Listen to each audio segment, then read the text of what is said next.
Hey everyone, it's Tiff. Long time no see. I am currently getting ready to go out, so I look kind of weird with my hair clipped up because I have to curl my hair.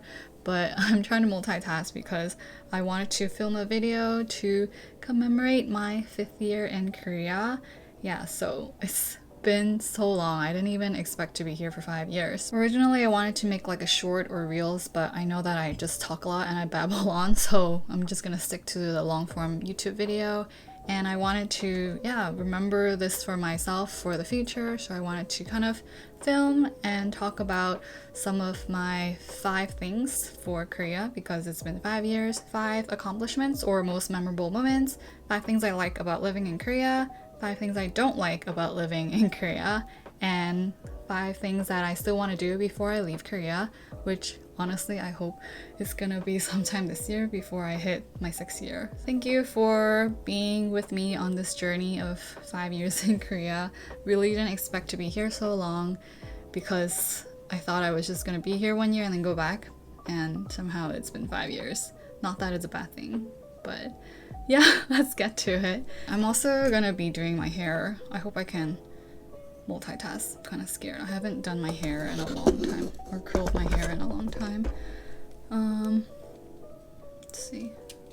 I forgot how to do it. So first, I wanted to talk about my 5 accomplishments or 5 most memorable moments of living in Korea so far. Some of you might know I came here for the Korean language program, KLEC, and I did that from level 2 to 6 and eventually got the level 6 in the topic exam, which is the language proficiency exam. So because that was my main goal for coming to Korea, obviously that is my main and biggest accomplishment, and that's number 1. Number 2 would be, I think, having the chance to go on a bunch of trips with my friends or even by myself where I got to drive long distances, because driving is not something that I do that much in New York City. Having the opportunity to practice that and just kind of learning to be, I guess, an adult because driving to me is adulting. I think I'm still like pretty bad at driving, but still having the opportunity to practice is better than nothing. Number 3 would be getting the opportunity to work in Korean companies where I spoke mostly Korean. Even though I worked mostly in English, like my projects were in English or my tasks were in English, communicating with my coworkers was in Korean. I think mostly that's just for me to feel like I actually did something productive after doing my language course rather than just like hang out and bum around. So that has been a big accomplishment for me, and I'm like in my 2nd company, Korean speaking company now, so hopefully that will be good for my resume in the future.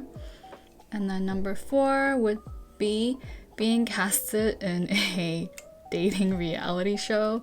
If you guys don't know about it, it's called Ramyun and Chill. It's on a YouTube channel called DK TV, and yeah, I think the first episode has like 1 million views already on YouTube, so check it out. I'll link it up here somewhere. And then number 5, unrelated to the dating show, I think dating someone where I had to speak in only Korean was kind of like something. It was definitely memorable for me, and I probably would never do it again because honestly it's a little bit frustrating and just straining for both of us because we don't really get to express ourselves completely and deeply and properly in Korean, or at least I can't. I'm sure he had to dumb it down or couldn't say certain things when he spoke to me. I don't think I can even date someone where I can only speak in Cantonese, so I think it would be the dream to date someone who can speak Korean and English and Cantonese.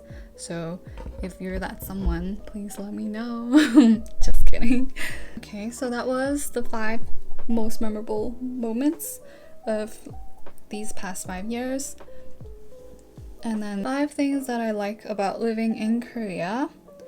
Number 1, everything is super convenient and open late. Like everywhere that I've lived so far, I can just go downstairs to the 1st floor and there's a convenience store. It's literally like within 10 steps and it's open 24/7. Number 2, public transportation is mostly very clean and always on time. So that adds to the convenience factor also. And then number 3, maybe this is just for Seoul, but there's always a lot of new cafes and new places to visit. Like every moment there's like something new that pops up, as long as you like know where to find it, or if you have the energy to go to all of them. Number 4, housing quality has always been like really clean or like really new for the places that I've lived in. So if you're just willing to pay like a little bit extra, you can get something that's not like really old or like has one of those like wet Korean bathroom styles, which I really don't like. So for me, being able to choose where I live was like a big plus for living in Korea. And I'm sure like I can probably do that once I move somewhere out of home in the States too. But for me, like living in Korea was my first time living by myself, so that was just something memorable for me. Number 5, a lot of things, especially beauty-related procedures, are pretty affordable and a fraction of the price of what it would be in the States. Even though the salary is kind of low here, I think it's pretty worth it to get something done if it's on your list, if it's like semi-permanent. You guys know I got my double eyelids done here and I got my LASIK surgery here, so I think when I talk to friends back home, they always talk about how it's like double the price of what I paid. So yeah, that's 5 things that I have enjoyed about Korea so far. And then 5 things that I don't like about living in Korea. Related to what I just said now, the salary here is like pretty low. So it's actually been like a struggle for me to like have savings during these past 5 years, just cause like I have to pay rent, and then just maybe it's my lifestyle choices as well. With like the entry level salary that I get here, I only get to save like the bare minimum. And maybe like if I lived at home, or if I had a home here where I don't have to pay rent, it would have been okay. But because I have to pay rent here, it's been a struggle like financially. Not to the point where I'm like really struggling, but it's just that I wish I had more savings so that I feel more prepared about going back to the States.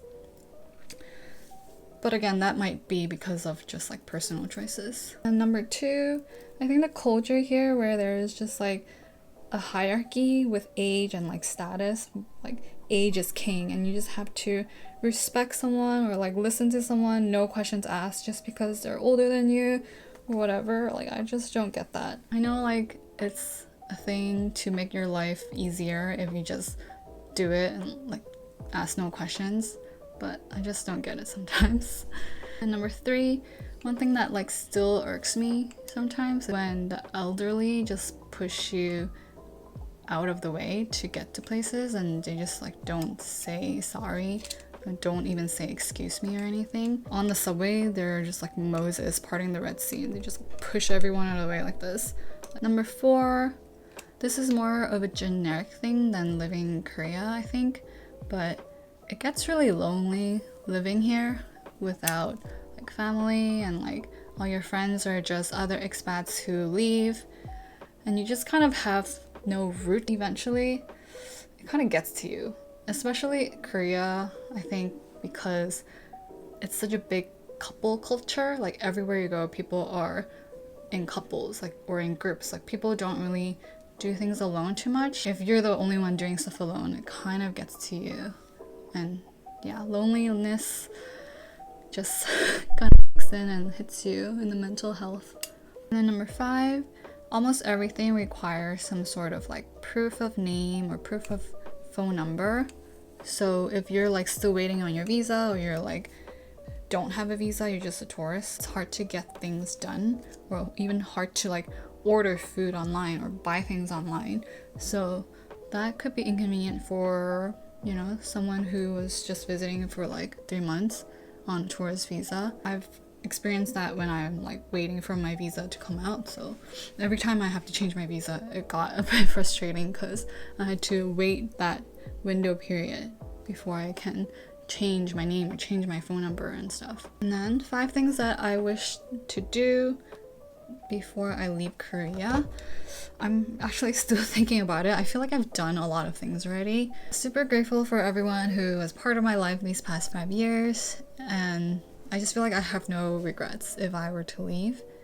But if I really had to choose 5 things, I actually couldn't think of any. Like, I've been racking my brain trying to think of 5 things, and I could only think of 3. One would be to visit the green tea fields. It's been on my list for a while, and I don't know if it's really worth it anymore because I saw some green tea fields in Jeju Island, but I think I would still want to visit that area of Korea because everywhere else I feel like I've already visited. Number 2 would be going on like a workshop trip with coworkers. I want kind of that Korean drinking and playing game vibes on a trip, and since I'm still in a Korean company now, that's something I kind of want to experience once before I leave, because the company I was at before, it was during COVID, so I didn't really get to experience any Korean work culture, like workshop trip or like 회식, that kind of stuff.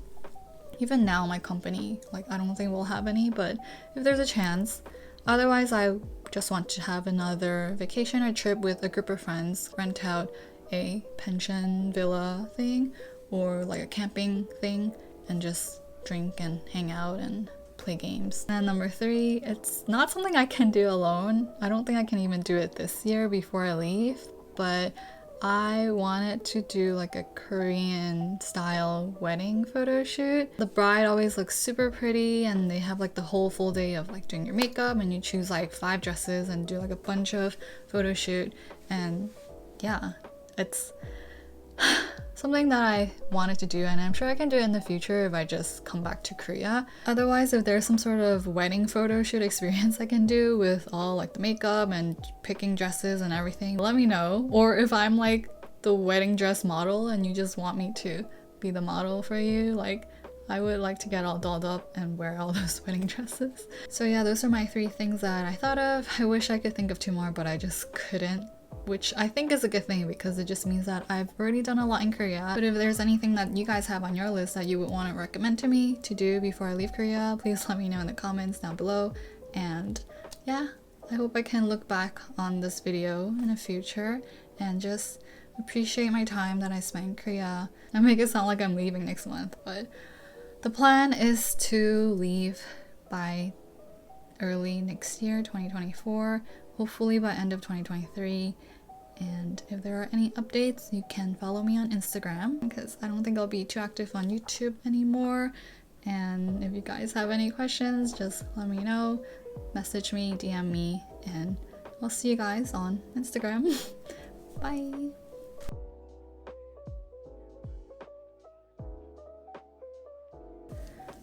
You might have watched my videos on that previously, but of course, because I finished that program, that is, oh my god, I cannot multitask. Okay.